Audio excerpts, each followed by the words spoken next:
నమస్తే, welcome to 360 degrees news updates. This is Sunil. ఉండవల్లిలో NDA నేతల సమావేశంలో కీలక నిర్ణయాలు తీసుకున్నారు. జనసేనకు ఒక రాజ్యసభ సీటును కేటాయిస్తూ నిర్ణయించారు. ఇక మిగిలిన 3 రాజ్యసభ స్థానాలు టీడీపీకి కేటాయిస్తూ కూటమి నేతలు నిర్ణయం తీసుకున్నారు. కేంద్ర రాష్ట్ర ప్రభుత్వాల పాలనా విజయాలను ప్రజల్లోకి తీసుకెళ్లాలని ఎన్డీఏ నేతల సమావేశంలో నిర్ణయించారు. సంక్షేమ కార్యక్రమాలపై ఈ నెల 9న తిరుపతిలో బహిరంగ సభ నిర్వహించనున్నారు. పరిపాలనపై ఈ నెల 12న అమరావతిలో బహిరంగ సభ పెట్టనున్నారు. అభివృద్ధిపై వివరిస్తూ ఈ నెల 15న విశాఖలో బహిరంగ సభ నిర్వహించాలని నిర్ణయించారు. ప్రధానిగా మోదీ 12 ఏళ్లు పూర్తి చేసుకున్న సందర్భంగా పలు కార్యక్రమాలు చేపట్టనున్నారు. 28 జిల్లాల్లో 24 కార్యక్రమాలను నిర్వహించేలా కార్యాచరణ రూపొందించినట్లు కూటమి నేతలు తెలిపారు. వచ్చే 3 ఏళ్లకు కూడా కూటమి సర్కార్ రోడ్ మ్యాప్ రూపొందిస్తున్నట్లు తెలిపారు. 24 కార్యక్రమాల ద్వారా అన్ని వర్గాలకు చేరుకూరిన లబ్ధిపై క్లియర్గా వివరించనున్నారు.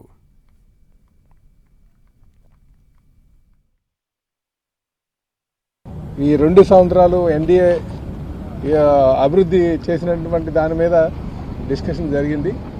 అలాగే దాన్ని ప్రజల్లోకి ఏ విధంగా తీసుకువెళ్ళాలి, ఎందుకంటే రేపు 12వ తారీఖు వస్తే 2 సంవత్సరాలు పూర్తవుతున్నటువంటి నేపథ్యంలో, అలాగే కేంద్రంలో బీజేపీ పార్టీ నరేంద్ర మోడీ గారి సారథ్యంలో మరి 9వ తారీఖుకి 2 సంవత్సరాలు పూర్తి అవుతున్నటువంటి నేపథ్యంలో ఉమ్మడిగా తీసుకొని కార్యాచరణ రూపొందించుకున్నాం.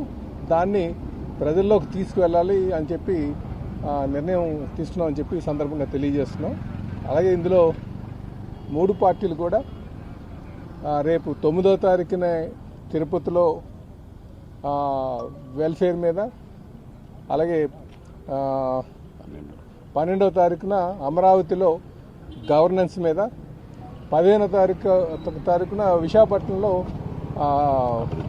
డెవలప్మెంట్ మీద, అభివృద్ధి మీద కార్యక్రమం తీసుకుంటున్నామండి. దాంతోపాటు మిగతా రోజులు ఏదైతే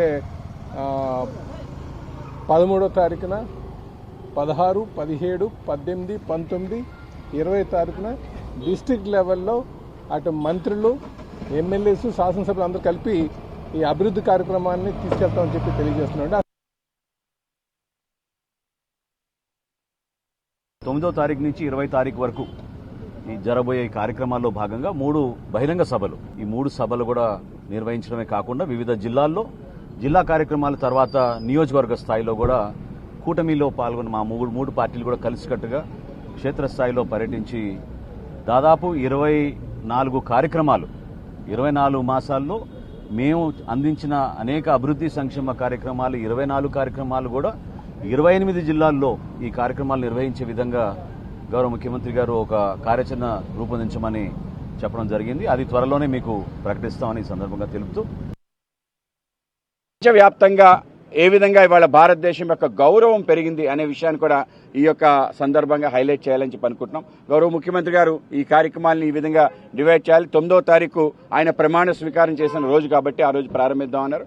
ఆ విధంగా ఆ రోజు ప్రారంభించి అనేక రకాల కార్యక్రమాలు అంటే 24 థీమ్స్, అంటే 2 సంవత్సరాలు రాష్ట్ర ప్రభుత్వం పూర్తయిన సందర్భంగా 24 నెలలు దానిని ఆ విధంగా బేరీ చేసుకుని 24 అంశాలు ఏవైతున్నాయో వాటిని ఒక థీమ్గా పెట్టి ముందుకు తీసుకెళ్లాలని చెప్పి అనుకోవటం నిజంగా ఈ రాష్ట్రంలో పెద్ద ఎత్తున ప్రజలందరికీ కూడా వాళ్ళ కళ్ళకు కట్టినట్టు అభివృద్ధి ఏమిటి అనే విషయం, దేనికోసం ఈ యొక్క కూటమి పనిచేస్తుందనే విషయం వాళ్ళందరికీ తెలియజేయాలని చెప్పి పెద్ద ఎత్తున కార్యక్రమాన్ని నిర్ణయించుకుని ముందుకెళ్తాం. ఆ విధంగా రాష్ట్రంలో రాబో 3 సంవత్సరాలు కూడా అటువంటి ఏదైతే రోడ్ మ్యాప్ అనుకున్నా ఆ విధంగా తీసుకెళ్లడం జరిగింది. అన్ని రంగాలకు కూడా అభివృద్ధి చేసే విధంగా పెద్ద ఎత్తున కనీ విని ఎరుగని రీతిలో ఒక భవ్య రాజధాని నిర్మాణం, అలాగే మన యొక్క పోలవరం పూర్తి స్థాయిలో దాన్ని పూర్తి చేయటం, అలాగే రాష్ట్రానికి సంబంధించిన railway projects, Visakha railway zone రావటం కూడా చాలా గొప్ప విషయం. దేశంలో ఎక్కడా జరగని విషయం, ఒక రాష్ట్రానికి సంబంధించి ఒక జోన్ రావటం, అది కూడా చాలా పెద్ద అంశం. భారతీయ జనతా పార్టీ లేనట్టు కాదు, దాంట్లో కూడా ఉన్నట్టే. సో ఆ విధంగా తెలుగుదేశం, జనసేనకు ఉంటే